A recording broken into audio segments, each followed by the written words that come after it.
either very quickly of hemorrhagic shock or an actual hit to the heart or the head. To skillfully aim a rifle demands complete focus on the part of the triggerman. But a reluctance to take another person's life can psychologically affect the accuracy of the gunman.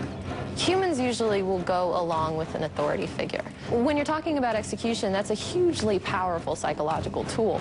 If you can convince somebody that they're no longer really responsible for what they're doing, that person is much more likely to do what you tell them to do.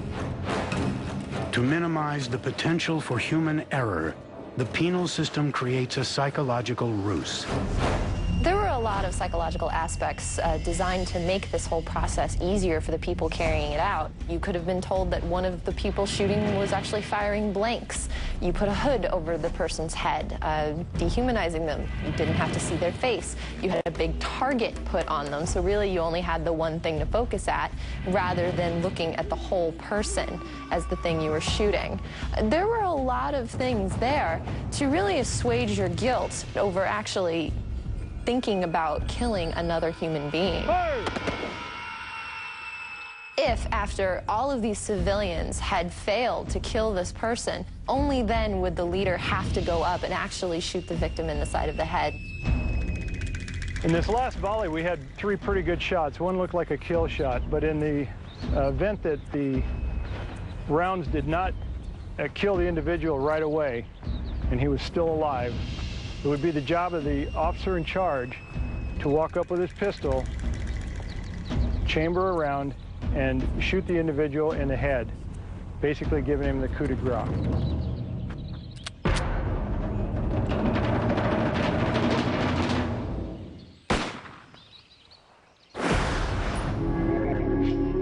In a backlash to the gun violence of the early 1970s, the firing squad rapidly falls out of favor. But to this day, condemned criminals in Idaho and Oklahoma can still request this form of execution. Around the world, as many as 80 other countries continue to use firing squads as their primary form of execution. It persists for the same reasons it began: a ready supply of guns and an endless stockpile of bullets. They completely energized the modern execution.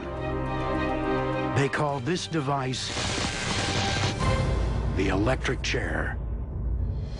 Since it was a modern-day machine, really it was sort of designed with the best of intentions. They designed it thinking it would be more humane, a less cruel way of punishment, a less inhumane way of carrying out execution. Whether or not that's actually the case is kind of up for debate. In the electric chair, a condemned prisoner becomes part of a closed circuit. Electricity leaves the power supply as electrons move through the wire. The electricity then enters the headpiece, travels through a conductive sponge soaked with saline, and enters the skull. The electrical current then courses through the human body, exiting from an electrode on the leg, where a second conductive sponge sends it right back to the power supply. The typical electrocution cycle starts with a high voltage jolt and ends with a lower one. When they're brought into the execution room, obviously you see the chair sitting there. It really only has one purpose. You know you're not going anywhere anytime soon. You have to be sat down in the chair, be strapped to it. You've got the electrodes being attached to both your head, your legs being shaved so the electrode can be placed onto there. It's a very real experience, and no matter how much you've been putting it off until then, all of a sudden it's going to come home. Contrary to popular belief, the electric chair is not electric.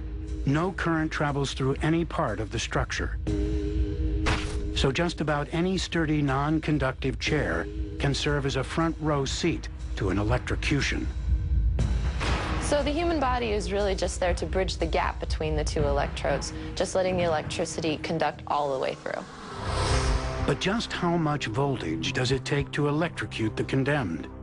The electric chairs maybe vary from 1,600 volts to perhaps a high of 2,600 volts in recent years. And here we have an array of 8100 watt light bulbs. We could visualize the amount of energy, say, of one of the lower energy chairs, and it would look something like this. All of these light bulbs are the equivalent of 1600 volts. A typical household outlet delivers just 120 volts. So the electric chair has 13 times more voltage than household current. In order to drive this much energy into a person, it takes a lot of voltage. So to do that, they either need a transformer to step the voltage up or a generator, but something that delivers much more power than a home outlet. The power is supplied from a control system in an adjacent room. This is where the high voltage current of electricity is unleashed through the condemned. The entire electric cycle lasts from 15 to 30 seconds, but it's not the